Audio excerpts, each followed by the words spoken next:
local sports attention getter. It's Gordon's Sports Talk. Come listen to the sports stars of tomorrow. You can call in at 508-222-1320 on WARA 1320 AM. Good morning, everybody. You are listening to 4 Deep Sports Talk here on the news station 13W. I try the best. We have Jeff Silva, District 6 Administrator. Yes, I am. Just turn you up, Mr. John. And I just want to know we have the crew is slowly getting back together. So we have Catherine AC, the sports manager Justin Ferrara, and of course, Luce Cabal, who's also with us. And I guess waiting for Don Whitten to give us a call, the director of the league in Massachusetts. The phone number and he is. She's had a better barbecue than being on the station. It's good to hear you. I've talked to you in a while. Nice to hear from you too, Dominic. How you doing? Not bad. Just trying to show these kids with this the COVID thing going on. But so keep watching. So now this is live on WA1320 Facebook page, but we'll get ready for TV. And of course, again, we have the Silver 6 Commissioner, and we're going to talk about Little League Baseball. I also have something to get out about what's going on next week with our guests. And, something interesting that Jeff Fowler reported from Bridgewater about illegal practices and people getting sick in Weymouth, getting ready for high school football. That's not supposed to even start till September 14th. But Jeff, I know we talked on the phone again. I get Catherine, Justin, and Lucy on standby. They, we're just gonna, we always do it, wing it, because God knows they'll come up with better questions than I will. But first of all, thank you for working out your lunch break and taking the time. Greatly appreciated, my friend. No problem. Anytime, Dominic. So how did it go? How is it going for Little League? I mean, we talked about a little bit on the phone with Cal Ripken, trying to get players, and Cal Ripken is looking, like, okay, we can take you in and all this, and but at the same time, I mean, you guys, that kind of hurts Little League because Little League is trying to be preventive. I mean, there's still, you get sometimes like your district. Let's talk about District 6. I mean, a lot of your towns are playing. What towns are not playing? Rep ball. Everyone is playing something. Different leagues are doing different things. Little League started a program this year just to get the kids back on the field. It's called Sandlot Fun Days. They kind of changed the rules. It's laid back. It allows the kids to pick the teams, to umpire the games, just to go out there and play like when we were kids. Yeah, we'd show up at the park and we'd pick up teams and we would play and we would be our own umpires. We'd make our own lineups and pick what positions we were playing, and it's kind of along those lines. The coaches are still there just to supervise and make sure things go well. But it's set up. Sandlot is set up to let the kids run the show. I think it's a great idea considering what's going on, where people numbers are down, obviously, because of concerns of COVID and wearing masks and whatever the case is. And leagues would not be existing this year if it wasn't for a program like that. Little League has been out on the forefront of this right from the beginning with CDC advice. If you went to the Little League website, littleleague.org/coronavirus updates, there's plenty of information from CDC, state government, obviously. The state government is really issuing the rules. Little League's main advice is to follow what your state and local protocols are with your local health departments and park departments and the like. What they're doing is basically just letting each town decide what they should do with their board of health or like I said, park departments. And the issue with the state guidelines are allowing games to be played now, and with certain restrictions like kids have to wear masks, coaches have to wear masks, the umpires and officials have to wear masks or some kind of face covering. So it's out there. The protection, the guidance is out there. Whether it's being followed or not by all leagues, it is a question. But I know in my district, since this all started back in February, March, I've constantly emailed material from Little League, from state government to all my leagues. Massachusetts and Little Leagues, we're kind of on the forefront. We have one of our district administrators is actually on the state committee for youth sports. So we're getting that information firsthand from him and from the governor's office and lieutenant governor. And so I know it's getting out to the leagues as far as Little League goes. I can't speak for Cal Ripken or AAU or anybody else, but I know locally some of our leagues that are not associated with Little League, some of them have issues with the way they're doing things, in my opinion. And this is about protecting kids while we're still trying to let them play. Okay. Do you guys have any questions? Not yet? Justin's behind his mask. No, not yet. Lucy's thinking it. I'm thinking. Right. Hey, Jeff, it's... Still I'm thinking. sorry. No. Hey, Jeff, it's Lucy Cabral. How are you? Not bad. How are you? Pretty good. So Nice to District... hear from you again. Yeah, you too. So District 6, what are the towns that are in District 6? District 6, we have three leagues in Fall River. One in the north end at North Park, one at the south end, Kennedy Park, and one in the east end, Dumont Field. And we have Swansea, Seekonk, Mansfield.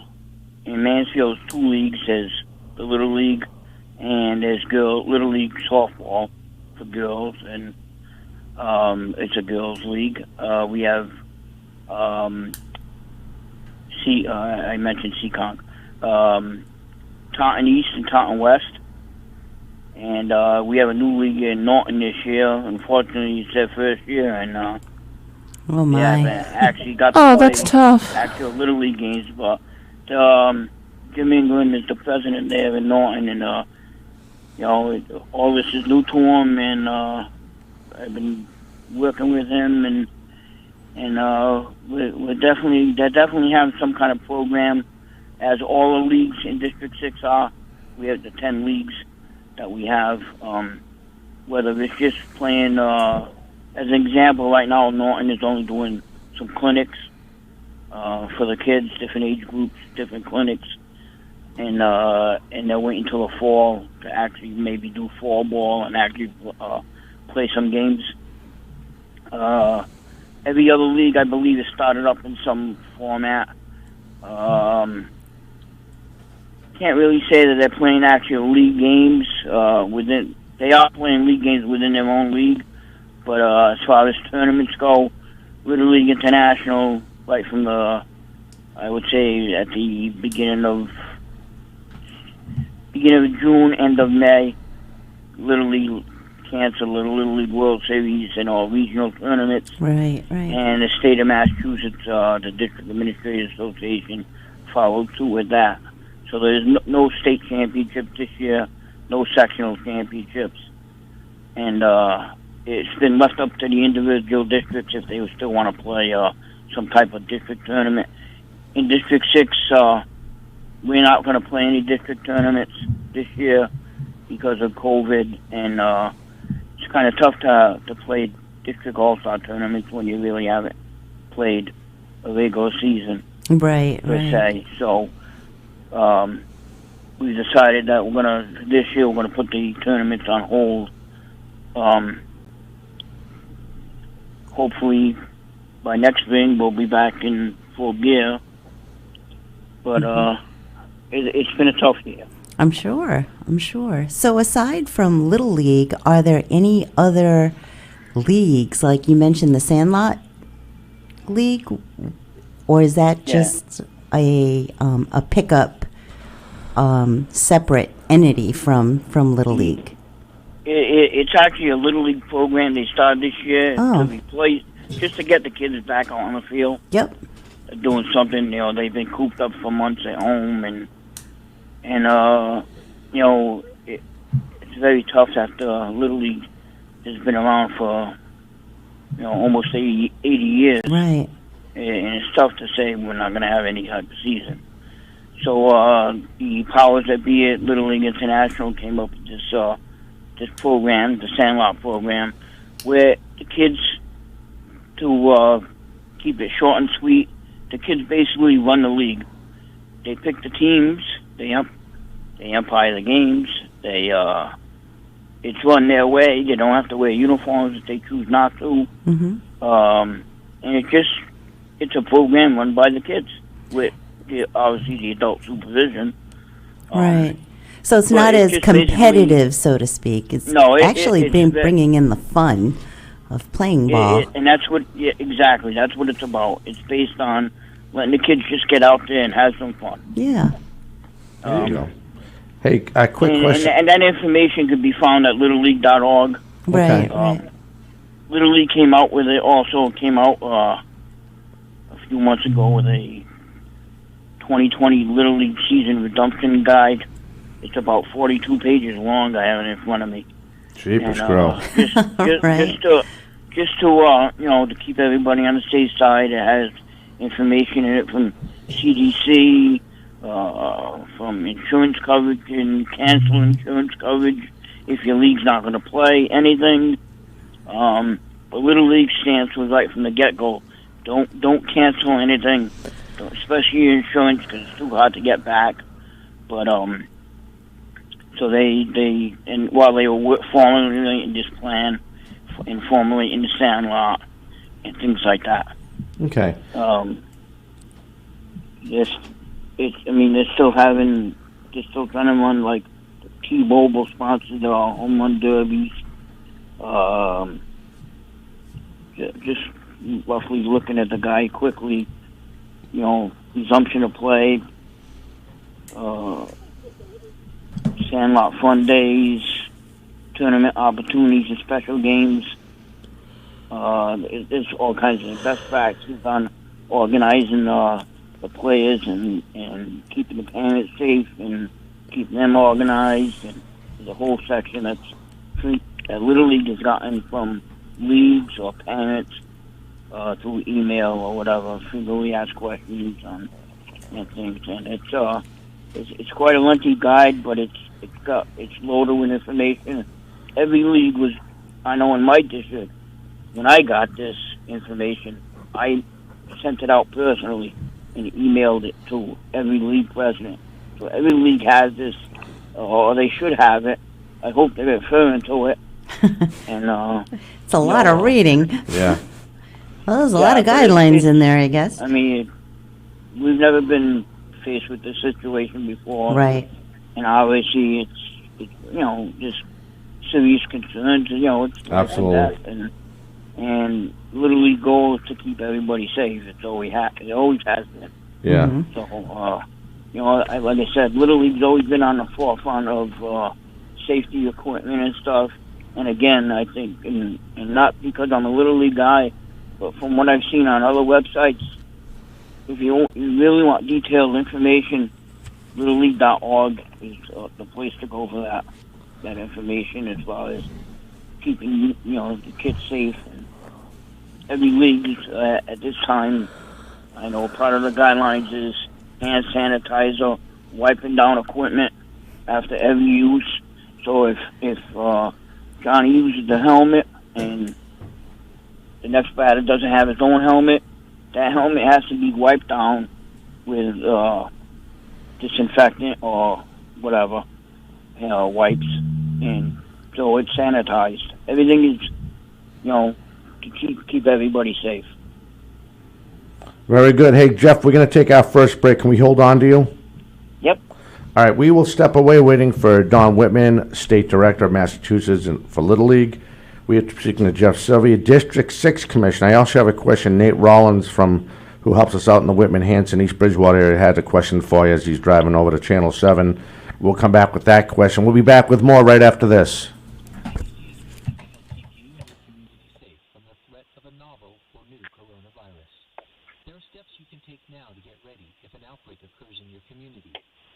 Make a household plan. Learn how to prepare and to take quick action if someone gets sick. Older adults and people with chronic medical conditions are at greater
Hey everyone, welcome back to the show. This is Catherine Conley, aka KC, with the rest of the crew. As Dom said earlier, we're slowly getting back together. We have Jeff Silva Correct.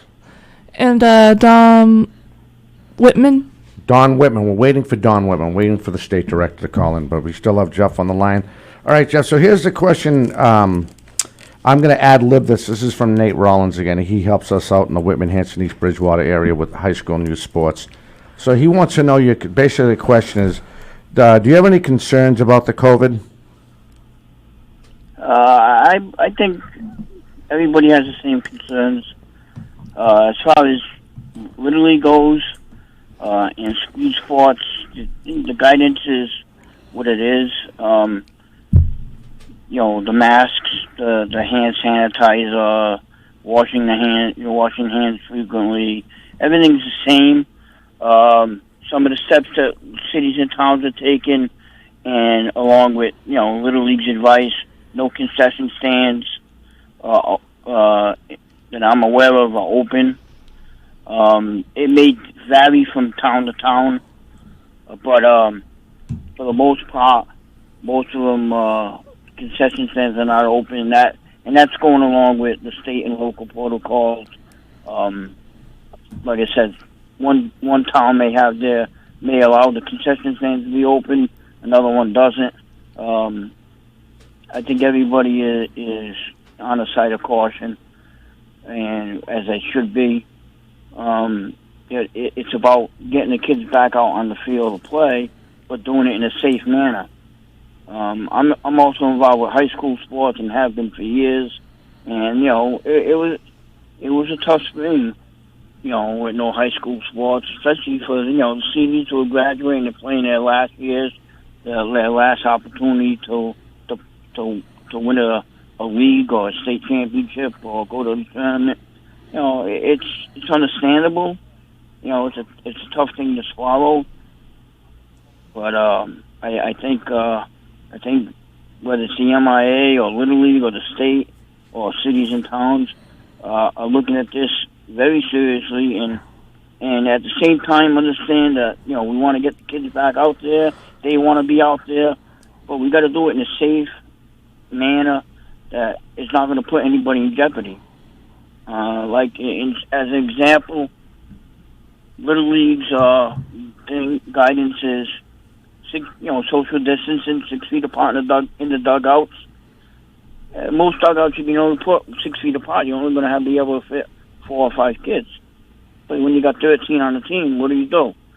So Little League came up with a plan that keep the 4 or 5 kids in the dugout, social distance, and put the other kids in the bleachers that are between home plate and the dugout, and on the outside of the field, and again, social distance on the bleachers, and ask the parents to go watch the games in the outfield while they social distance and wear masks.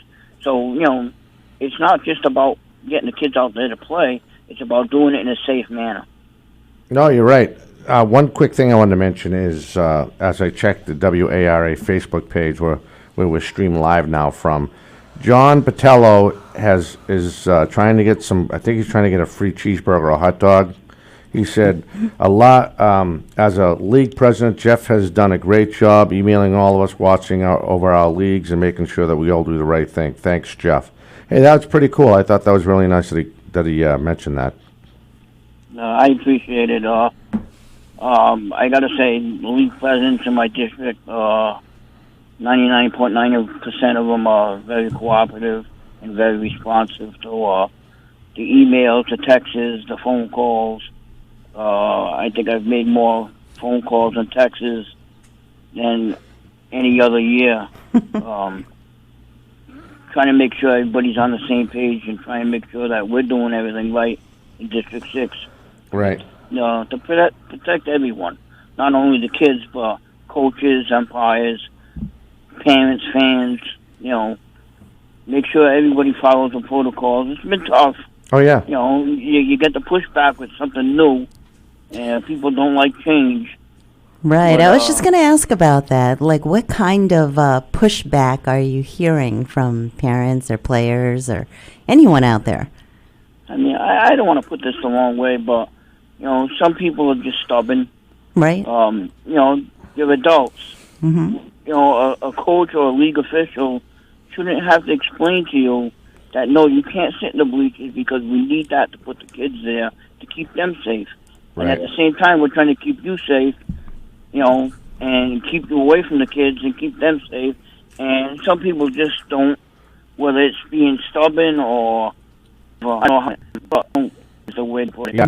When I'm this is we're told by the from the state, federal. Right. I mean, I was just wondering, like, are guidelines announced to games? Again, every listening from Little League or and everyone out is follows state local protocol that I've sent you through from Little League through my position as a position committee. Whether they are or not, obviously, I can't be talking from making every day. Oh, no, I understand. So, but well, maybe parents pose to the doubt. Like, maybe they also know this is how we're going ahead playing ball now. And this is the reason why. That's because you're a level-headed parent, Lucy. Let's get this squared away first. I think the leagues are doing a tremendous job with sending information through Facebook pages, through email, through texting, to get the word out to parents. Mm-hmm. This is, and obviously, again, people don't like change, and this is a big change.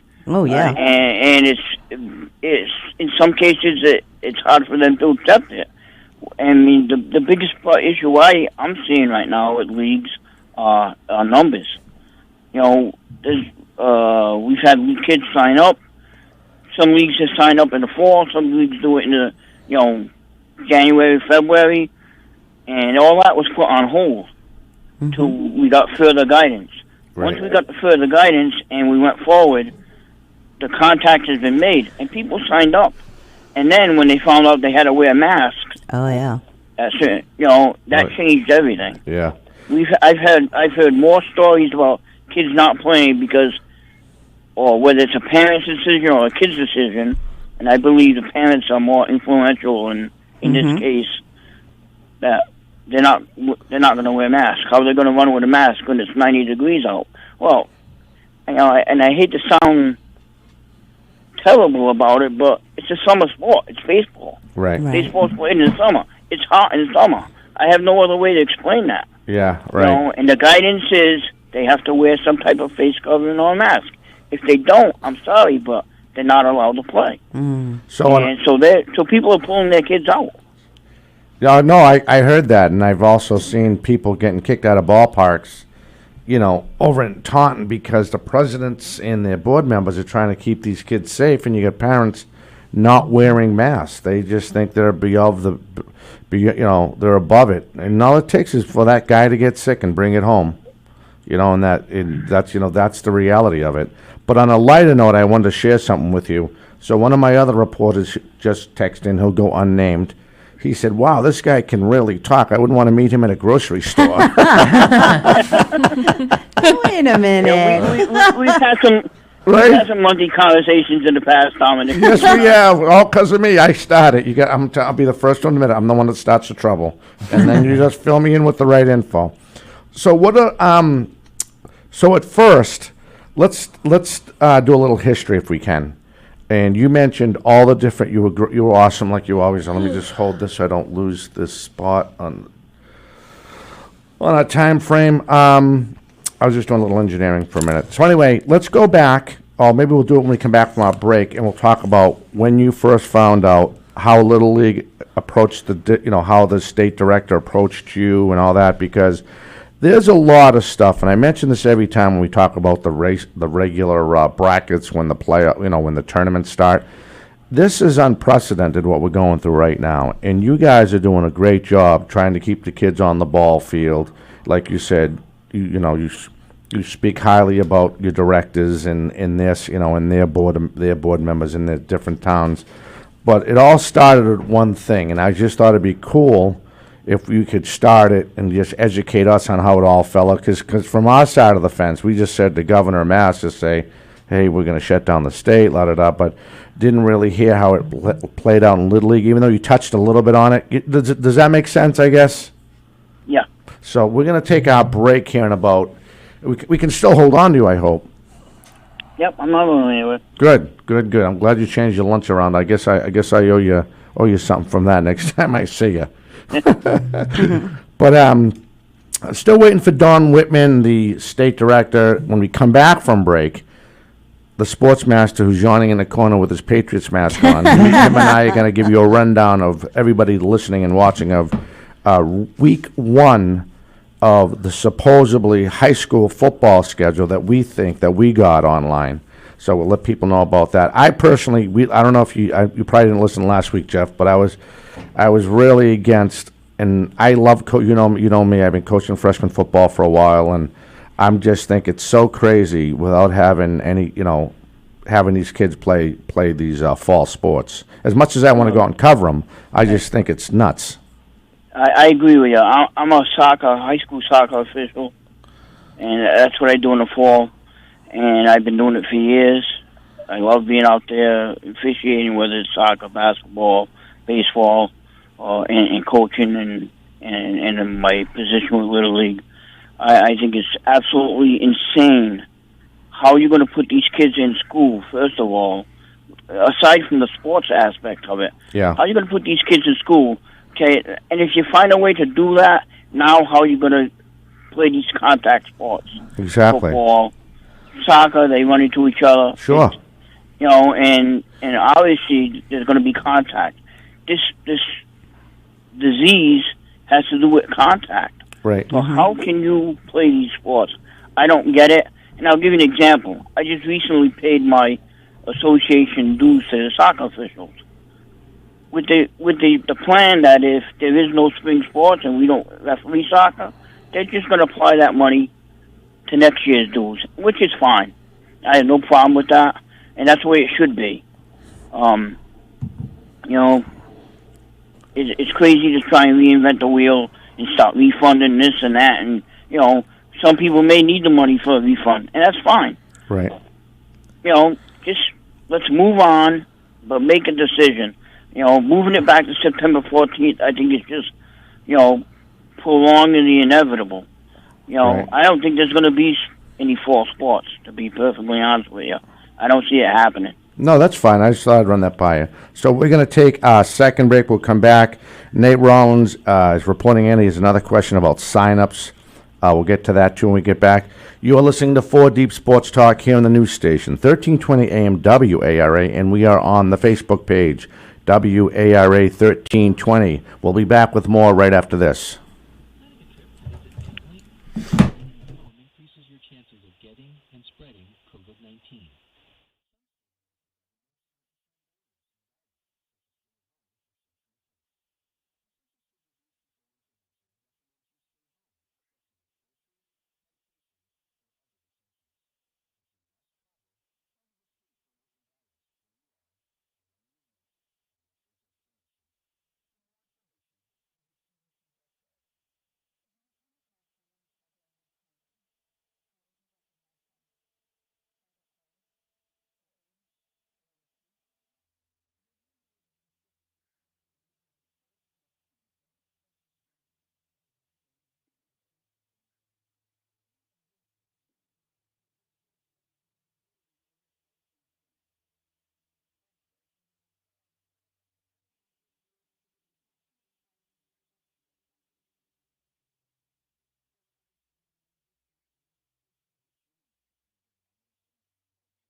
All right. Hello, everybody. Welcome back to Four Deep Sports Talk. This is the Sportsmaster Joseph Pereira, and Dominic and I are going to go over what we believe is going to happen with the football schedule, and I'm going to go first.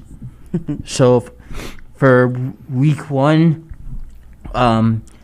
case at Tri-County on 9/12/2020, Bellingham at Blackstone Midville on 9/12/2020, and the rest are Mashpee at Norwell, Fitchburg at Scituate, Denham at Medfield, Dover Sherburne at Brookline, Greater Lower Tech at Ashland, Medway at Westwood, Quincy at Archbishop Williams, Bishop Stang at Bishop Fenwick, Plymouth North at Attleboro, Eastern Bridgewater at Sandwich, Milford at Foxborough, Mystic Valley at Martha's Vineyard, Southeastern at Greater New Bedford Volk, Durfee at Somerset Berkeley, Canton at Dayton Rehoboth, New Bedford at Taunton, St. John's Prep at Franklin, Milton at Halston on 9/10/2020,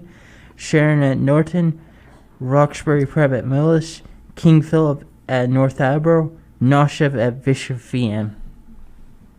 All right, moving right along. Let me shut that off because it went to a commercial. That's not what I wanted to play. All right, so anyway, at Fian. So continue on with the school. Now, remember, guys, this is just what they believe, even though we know they're not going to play on 9/12. But this is what they originally came out with a schedule. What was the last game you did? I did Nauset at Bishop Feeham. Okay, so here is the rest of the score. If I can catch up with the Sportsmaster here. I had it out in the desk, but of course I blew it. The Fian. All right, let me continue. So, who was the Fian playing? Nauset. Oh, are you way down there? You're way down. Yeah, I'm there. way down, Wow, like in the Sportsmaster. very middle.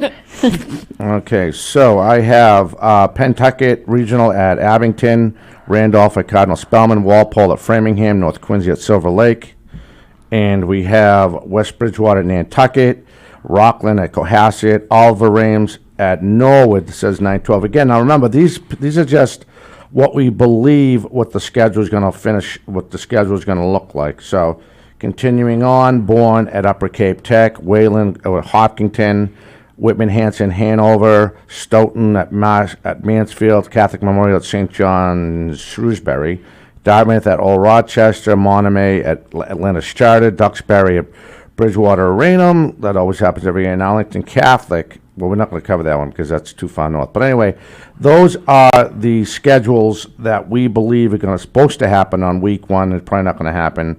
And I fully understand that 9/12 is not a date set in stone. So with that being said, we'll go back to our caller. We have Jeff Silva, the District 6 Administrator. We were hoping to get on. We were hoping to get on. What do you call it? The Don Whitman from the state district guy, but it didn't come up. But Jeff, one of the questions that Nate wants to know is the what do you call it? The sign-ups. How was it? Was it all done online? Most of the towns in your district, anyway. A lot of them do online registrations. Some of them do in-person registration along the online.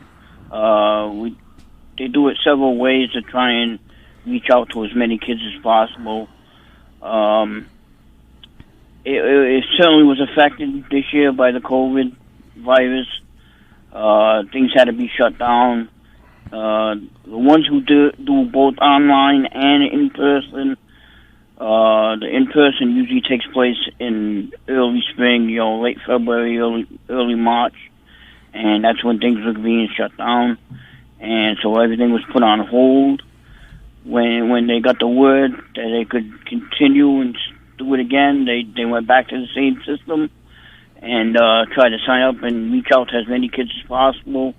I have one league as example, took last year's registrations and mail postcards to all the kids to try and get them back through email, texting, Facebook pages, websites. a variety of different ways to try and keep the kids engaged.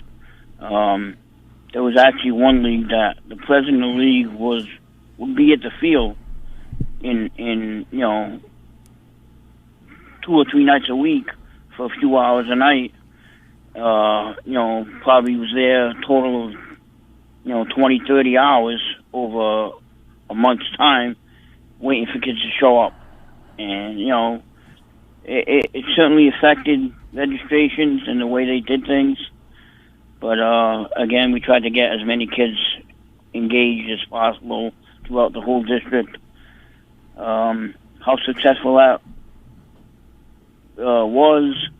remains to be seen, because obviously because of masks and some of the protocols, people shied away of letting their kids play or getting back involved. So I think we're going to get a better answer, maybe like in the fall when things start to lighten up, I hope, or early next year when we can actually have more registrations for next year and see if the kids come back. Excellent. So my question, I don't want to make sure, sometimes I get too loud, so I got to watch my own levels here. So to go on to the question we talked about before we went to break, is the one where how it all came down on your lap and Don Whitman's lap and the rest of the, 19, what do we get, 19 district, 19, how many districts do we have in the state again? 16. 16, I was just saying, I had 19 in the brain, I don't know why. But anyway, how did it all play out? I'm just curious because, again, people don't realize that you don't get paid for this gig. You do this just like Bob Stearns did, God rest his soul, and Don Whitman does, because you love the game, and you're putting your time and effort to it. So I was just curious, how did it all play out from the first phone call and so to when you guys had to really clash down and get a preventive system in place for these kids to play? Let's go back a little bit. Please. The district administrators in Massachusetts, 16 district administrators, we meet monthly. Not every month, but throughout the year. We meet about 8 times a year, centrally located, obviously, because the way the state is laid out. We usually have in-person meetings, but when this hit and we couldn't meet in person, we went to a Zoom-type meeting, teleconference over video and phone. And when it really came down to it, when the country or the state started shutting down things, we followed suit, obviously, and everybody's from a different town, different city, and we had to follow state and local protocols. But at the same time, we tried to follow along what Little League was doing. Little League did a tremendous job, I think, in keeping us involved, keeping state directors, district administrators, who are all, like you said, all volunteers, in the loop, and through website information, email. There's plenty of videos posted from Little League International on their website on how things progress and what the programs were going to look like and what they were going to do and how they were going to approach different things. So it was a combination of things, but we met locally in Massachusetts over teleconference. We kept our meetings going, and as we got information from the regional office in Bristol, Connecticut, or Little League headquarters, we would pass it on to our leagues. Little League kept the league presidents involved through emails and information like that, and on the website. So it's just a constant line of communication. Whether it was from the local league to Williamsport, or whether it was from Williamsport through the state and district administrators and the regional offices right to the local leagues. That's a lot of legwork. That's a lot of work. I actually have a question. Oh, absolutely. Hey, Jeff, it's Catherine Conley, a.k.a. KC. How are you? Not bad. How you doing? I'm doing all right. My question is, do you think everything will be back to normal? Like by the time it'll be 2021? I hope so. I hope next year we're back to normal. Kids, and everybody's lifestyle back to what it was. It may never be the same, but you live and learn, and Yeah. we take all the lessons that we learned, and hopefully be able to apply it. Hopefully there'll be some kind of cure or Vaccine or something, right? vaccine. Oh, yeah, That's the vaccine. word I was looking for to control this. I've never seen this in my lifetime, and I hope I never do. Yeah, you have now. Like yeah, the rest of us. and it's certainly been an experience. Like I said, I've been a district administrator for almost 20 years. I was an assistant district administrator and district employee chief for almost 20 years before that. I've been involved with Little League over 40 years, and it's certainly, I've never seen anything like it. Yeah, it's crazy the way even umpiring in general, how everything has changed. I mean, it is what it is. It's the way the world is right now, and just have to deal with it. So we got some more remarks. I want to get through this on the WARA. Some guy named James Silva. I have no idea who this is. So I think he's a troublemaker. But let's. So he's saying, "Hey Dom, Jeff doesn't talk a lot, but he's a great guest. Have great information. Myself being involved with umpiring and youth sports and with high school sports." And I'll read his whole text. Official is verifying disheartening as it looks like there's going to be no football.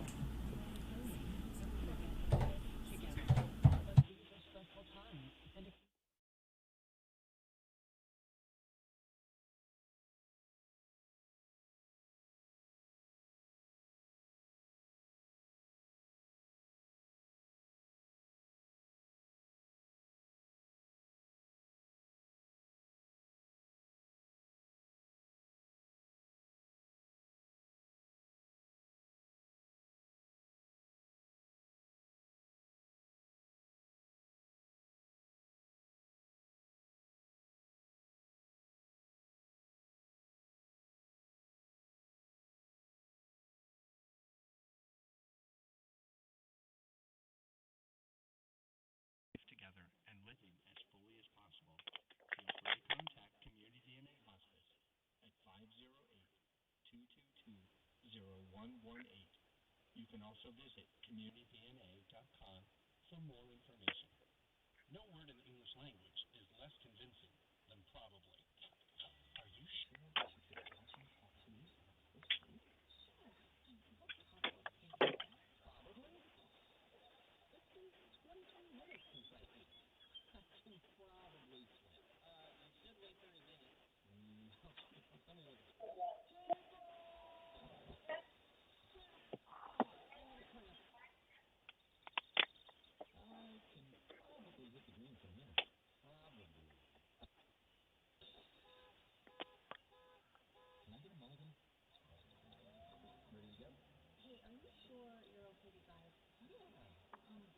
Yeah.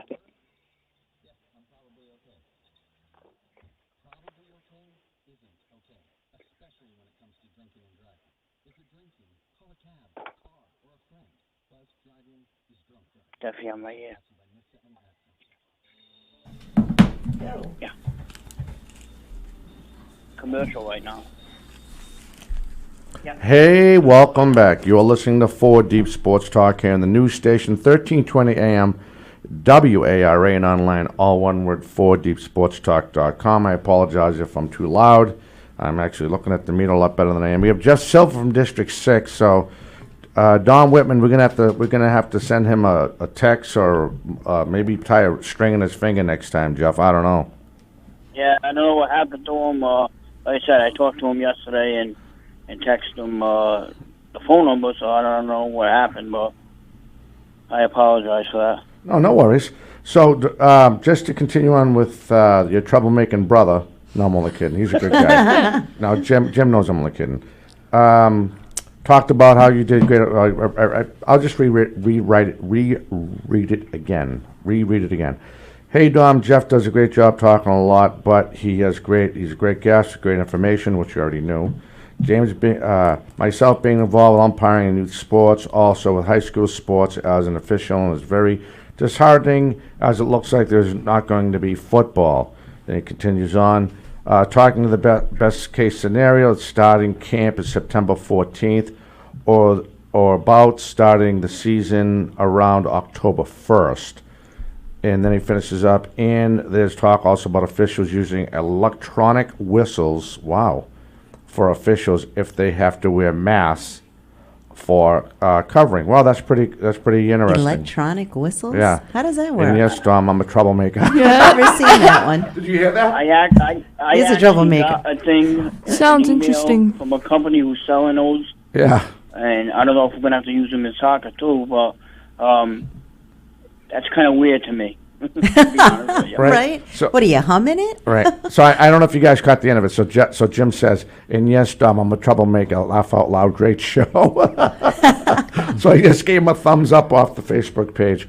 But, well, Jeff, it was great to talk to you, my friend. As we say, cuz, it was good to talk to you. Thank you for taking the time. And hopefully next year we should be talking about how the tournament's going to be laid out in District 6 and maybe get on some other district guys. Maybe even get some guys up in the North Shore. We'll promote them and give everybody a little different angle on how we usually do it. Dom, I want to thank you first of all for your support of Little League and District 6. I've been doing this with you for a few years now. It's always a pleasure. I enjoy the opportunity to promote Little League, and especially my own district, District 6, and to be on with you and your crew. It's always a fun experience, and I enjoy doing it. Awesome. All right, so my friend, so maybe next time I'll catch you on the Facebook channel, and if we do something, hopefully I'm going to try to get us on the radio and cover some of these local baseball groups and promote their championship series in their, towns and cities if everything works out date-wise. But, Jeff, thanks again, and tell Jim I said hi. I will. Thanks, Tom. All right, take care.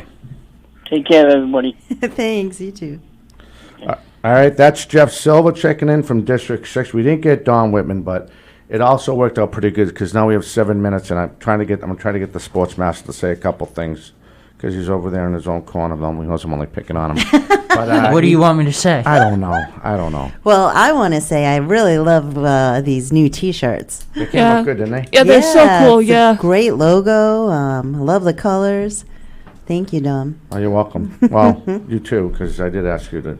It came out good, so we got out the poll, so now we'll be styling. Now, I think what I want to do is, I'd like to just start, I want to thank all the access towns that make everything possible, especially Attleboro and AACS, and of course Bridgewater that helped us out video-wise initially, and then TCAM, and if you go to our website, you can see all our all the different towns we try to hook up with and send shows to. So hopefully, I'd like to just drop off a couple. We got a lot of shirts, so I was hoping to drop them off and get pictures and make a little. Not a commercial, but a little promotion about all the towns we cover and permission of all the groups. That would be great. I think it'd be good. Put it on our website. Yeah, exactly, and then promote it and maybe, do something on Facebook as an ad. What do you think, Casey? You think that's a good idea? Oh, yeah, I think it'd be cool. See, she's always paying attention. Even when she's not looking at me, she's paying attention. Just like this guy over here across the table. But, so next week, we are going to have Dan the Hamburglar Cormier, correct? Correct. So he'll come in and we're going to drill him. So we just got to, so if he's in studio, we got to find a way how we can rotate the chairs so everyone can get in and ask him a question. Does that make sense? Yep. Yeah. So, because I Alex can will, I can walk around and as long as just it's be okay with, paparazzi. as long as it's okay with Jim. We just got to double check with Jim, Yep. make sure it's okay with the, not just Jim Jones, but he has guidelines he has to keep, Yep. Oh, I get it. Yeah, so Completely we got to get make it. sure that's cool. So Really love the remote cameras, and They are cool. this is just I just got to work so on amazing. grabbing the file. So anyway, I wanted to mention something else. Let me see. Don't forget Jeff Fowler's report. I will. Thank you. Nate Rollins reporting in again. So I have a report here. I'm going to read it real fast. And I think a lot of people already know this. So during the outbreak, Weymouth, in the town of Weymouth, they had an illegal practice that obviously turned out worse because a lot of kids got sick. Oh, no. Oh, yes. When was this? I'm going to let you know right now as soon as Ugh. That's not good. That's not good at all. Absolutely correct. Was it South Weymouth? It was, I'm not sure. I'm not sure. But Yeah, I wanted- kind of thought it was on the Facebook page. Yep. It was on us. So Jeff, again, thanks for Jeff Fowler, who's really, really pays attention. Well, everybody does. So it says here, this is Jeff Fowler from BTV helping us out. It says the State Department of Public Health investigating a potential COVID outbreak that was related to an unauthorized football camp in South Weymouth. There you go. Severe cases have been tracked back to the camp. Also, the Department of Health is investigating a private prom celebration in Cohasset where 90 students may have been in attendance. Again, several cases have been traced back to that site. That Oy is, vey. and we had 428 people look at our post. So it's in 21 hours. So that's crazy. It's really crazy. It is. And again, thanks Nate for and thanks Nate and everyone that helps out with the show, even the guys that, now they know they can mention on Facebook. I just have to remember. Well, you know what? That's not true because you guys can look too. So if I drop the ball, then you guys can go to he's smiling again. WARA 1320 AM on the Facebook page when we're live, and just look at the comments, and just talk about them. That Right. sounds good. Right. So let everybody know that we're streaming off of YouTube now, right? No, it's on Facebook. It is on Facebook. Yeah, but I believe they can take the video and put it on the YouTube page. Oh, too. gotcha. So Okay. I changed the link on our Facebook page, on our website, and I'm looking into changing our template on the front page too. You know what I mean? So that's yeah, gonna I get see a changed. picture of Brittany over there. Yeah, Brittany Mahan, and I want to change a little bit more. I'm thinking about doing. I really like to do that.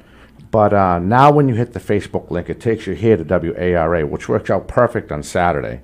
I just have to think of another one if we're on location and we're on Facebook somewhere else, but we're not on the, you know what I mean? Yeah. Yeah. I just got to figure out how I want to do the link and how we're going to do that. So if we go, we got a future event September 26th we're doing, for the Boston Athletic Academy. I will post more information on the website. Yeah. On the 4 Deep Sports When Talk is it? page. It's to help out the Boston Athletic Academy. Right. When is that? The 26th of September. September. Okay. Yeah. So we have a couple minutes Nice. left. Let me see. So then in 2 weeks, we're going to have Peter Serrano from Abington High School. He's the boys' basketball coach. From Abington High School. Abington. Yep, the Green Okay. Wave. And those boys made it all the way to the finals, and I believe they were also knighted co-champions because when they canceled the semifinals, they said there's no state tournament. That's when the COVID thing went crazy.